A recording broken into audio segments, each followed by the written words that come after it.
Hey folks, welcome back to my channel. My name's Sophie Ray and I'm a somatic coach, yoga teacher and artist. And this week I've been recording some videos for Mental Health Awareness Week. The theme has been about movement and moving more for your mental health, and we all know how great movement can be for our physical, mental and emotional well-being.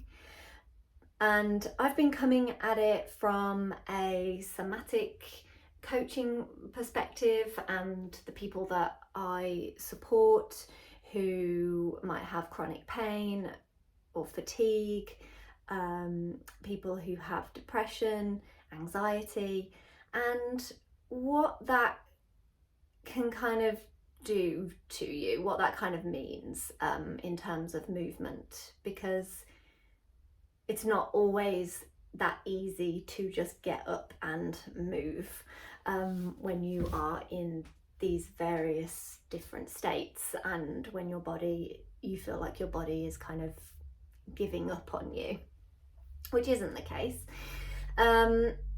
So in my previous video, I talked about the nervous system response of freeze and shut down, and some somatic movement that might be able to help to get you to very slowly and gently reconnect with your body and kind of thaw out that freeze state. And I do suggest giving it a go and seeing how it feels, but also reaching out for support if you need help, whether that is from a somatic coach, a somatic therapist, or a counsellor, a talk therapist, or even a counsellor or therapist that actually uses somatics.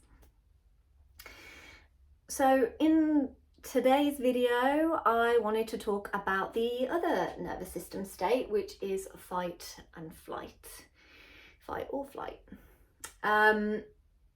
And that kind of feeling of, it's known as hyperarousal. So, in some ways it can sometimes feel like you've got a lot of energy and you've got motivation and you're raring to go. In other ways, it can feel high levels of anxiety, of almost just not being able to really do a lot because you are feeling so anxious. You kind of don't know what to do first because your head is completely buzzy and you're looking for ways to fight or ways to run, but you're not actually clear on what it is that you need and what's going to help. So yesterday I mentioned this nervous system map, and you can Google it. At the bottom there is that social engagement, that green space of feeling grounded and resourced.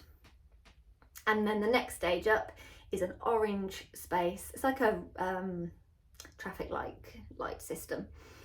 The green into orange, and that is the fight flight, and that's that is your body responding to something in your environment. There is nothing wrong with the fight flight mechanism. We actually really need it for survival, but when we get stuck in that space, it can feel like our body is just against us. So I think the really important thing to remember is that these are not bad. These are very much needed. We need to have that survival instinct. If we are being chased, we need to run. And if we need to protect ourselves, we might need to fight in certain situations.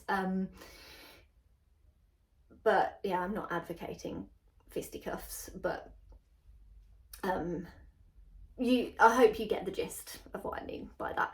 So if it all gets a bit too much, if our system is completely overwhelmed, we go into freeze and shut down. So it's that acknowledgement that our body is trying to protect us. And I think if we can start there, and if we can acknowledge that it's a primal response, we all have it, all humans and animals have it. It's a primal instinct.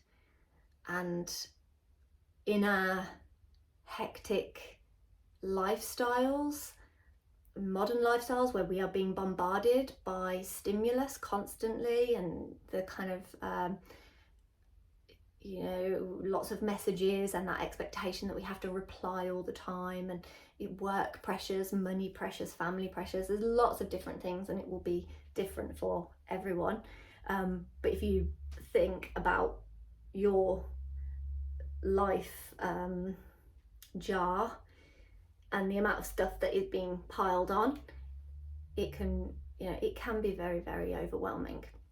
So if we think about going through the day, and we have a stress, and then we have another stress, and then we have another stress, and if we keep going like that, our stress levels will rise. So we need to try and expend that. So if we are in that fight flight, and you might feel like that kind of, right, I've got to get things done, I don't know where to start, and you're very looking around for answers and looking around for things to do, but everything just feels a bit of a blur, and maybe your breathing is a little bit shallow, and maybe your heart is racing. So it's really good to start to pay attention to how your body is responding. And you might have a dodgy tummy, because the brain is connected to our digestive system, to our gut, through the vagus nerve. So think of it as, my body is responding to something, a threat, something is happening, might not be noticeable. Can I pause and check in and acknowledge, is there a real threat here? What is going on? It might be a life meaning, it might be a physical sensation, there might be something, a thought has popped up and that's triggered something.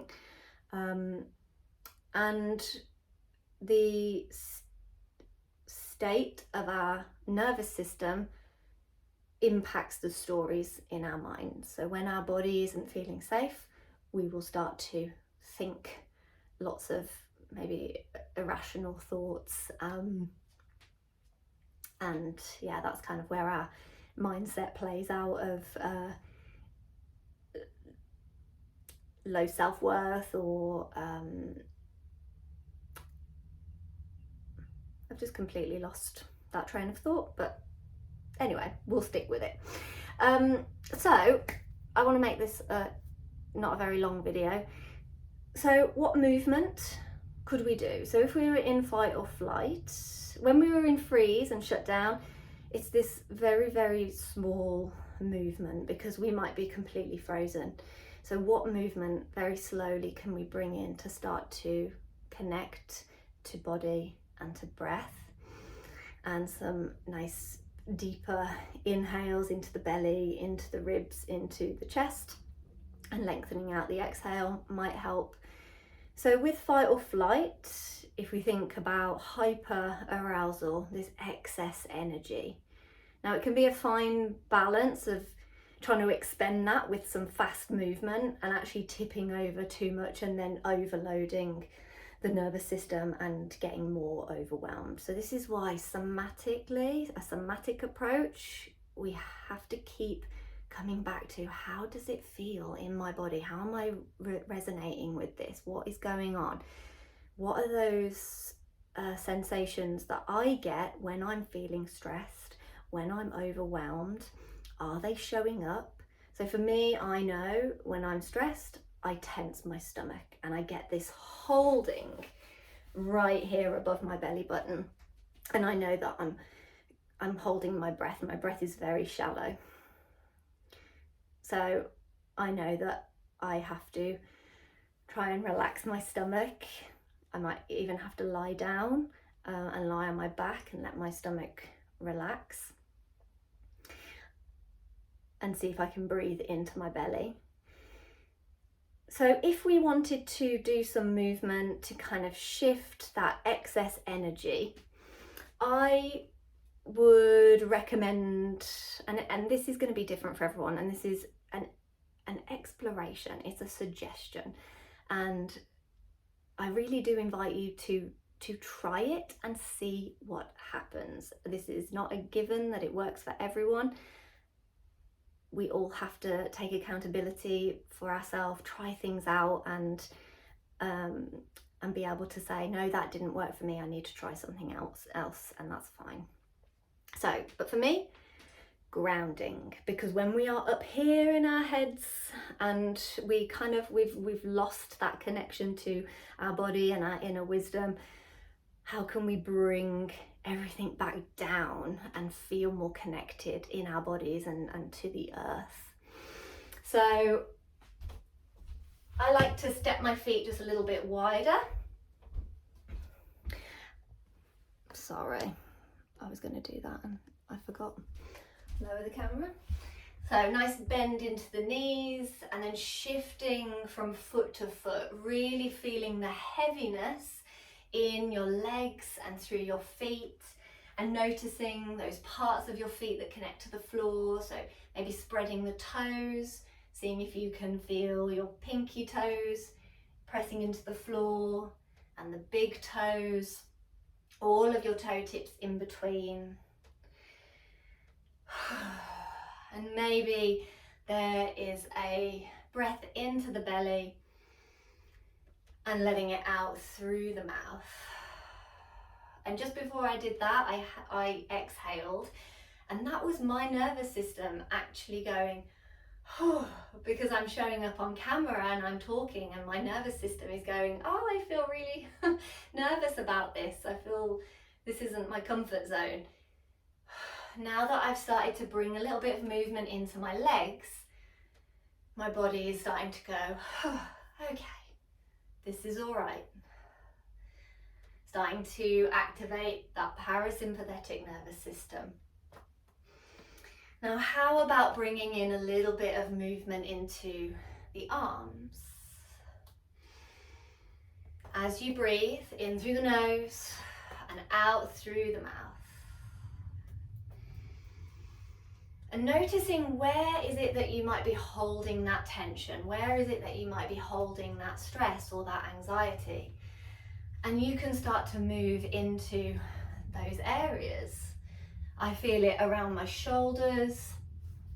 So maybe there's some shoulder rolls. You might feel like you need to expand and reach and stretch and create a little bit more space, you know, coming away from that constriction and that tightness and that tension. How can we create a little bit more space? And paying attention to your energy levels and how this is again landing in your body, and maybe you need to bounce a little bit, allowing your arms to swing.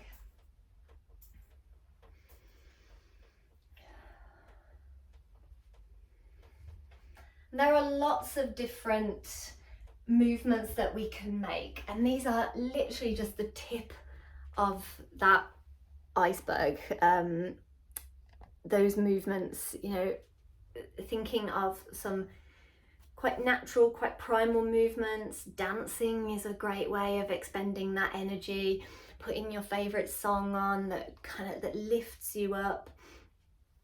Doing a little bit more reaching and lengthening. But even movements like lying on the floor with your knees bent and your feet to the ground, and letting your knees rock from side to side.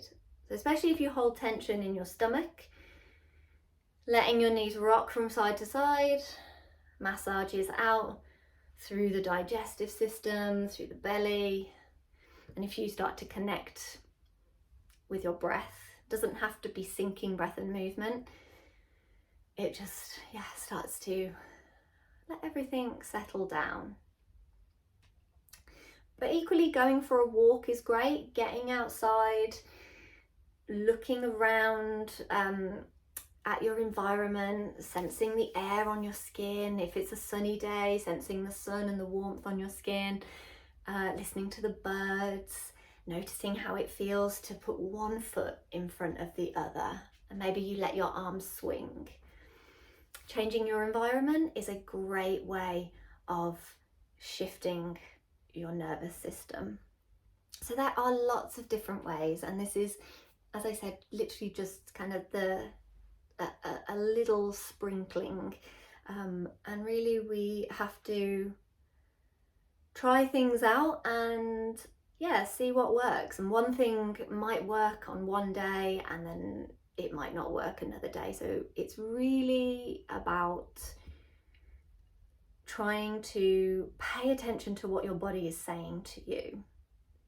And that can be really hard when we are in freeze and shut down and when we are in fight or flight, because our primal brain doesn't want to know. It just wants us to run and be safe.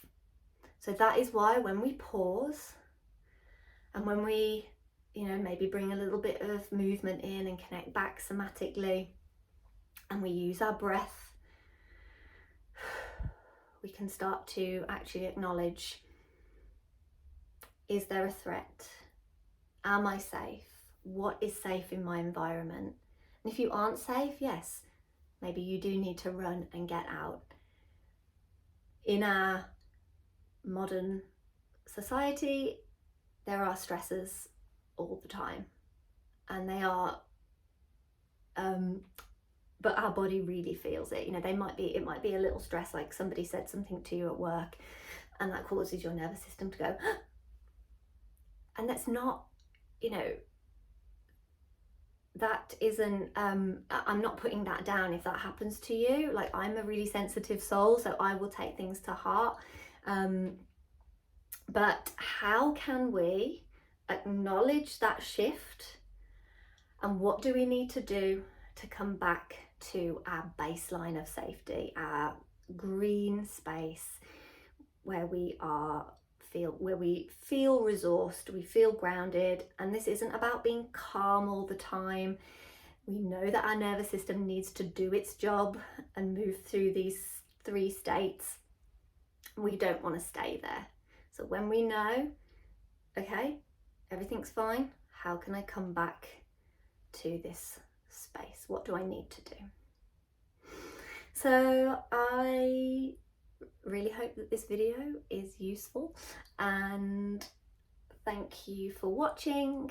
If you have any thoughts, please do leave a comment. This is for discussion, and this is, what I'm offering is based on what I've learned in my trauma-informed somatic coaching and teacher training for women. So I would love to have these discussions with you, and I will drop a link below to my website. If you are interested in one-to-one coaching, do reach out for a connection call on Zoom, and I'm wishing you